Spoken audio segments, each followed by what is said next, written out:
Isang baste sa may pinakamaraming finals appearances sa torneong ito at ngayon ay ipagpapatuloy nila ang kanilang mayaman na tradisyon.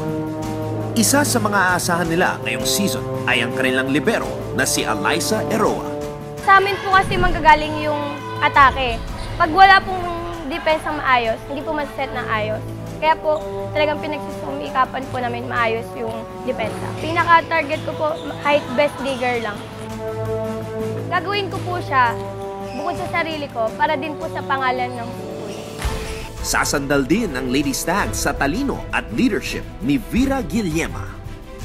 Ako yung nagbibigay ng tiwala sa kanila na kaya nilang paluin, kaya nilang pumatay kahit bago sila. Para sa akin, yung decision ko is ginagawa ko na balance lahat.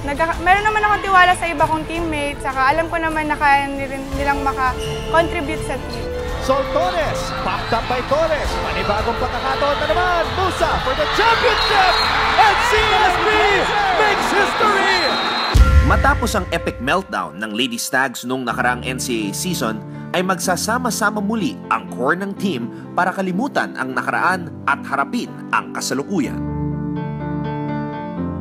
Kaya't handa na ring ipakita ang kanyang umaatikabong opensa, ang quicker na si Joyce Santa Rita. Kinakausap ko yung setter namin, sasabi ko na, Ate Bira, pakinggan mo ako ha. Kapag binigyan niya ako, syempre agad-agad kong papatayin yun para mapansin niya na kaya ko din na pumatay katulad nung kay Ate Gretchen.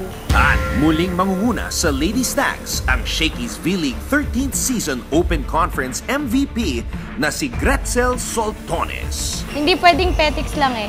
Kasi pre-season namin. So dito kami mas pupukpok para alam namin kung hanggang saan namin kaya. Ang goal lang din namin is manalo ng manalo and mag-enjoy sa game. And kailangan itong upcoming V-League, gagalingan na lang namin and i-compose pa namin yung team namin as one. Isang set na lang ang kailangan ng CSB upang makamit ang championship. Pero syempre, hindi basta-basta ibibigay yan ni Gretzel Soltones. Muling hahataw ang San Sebastian Lady Stags para masungkit muli ang inaasam na kampyonato ngayong Collegiate Conference.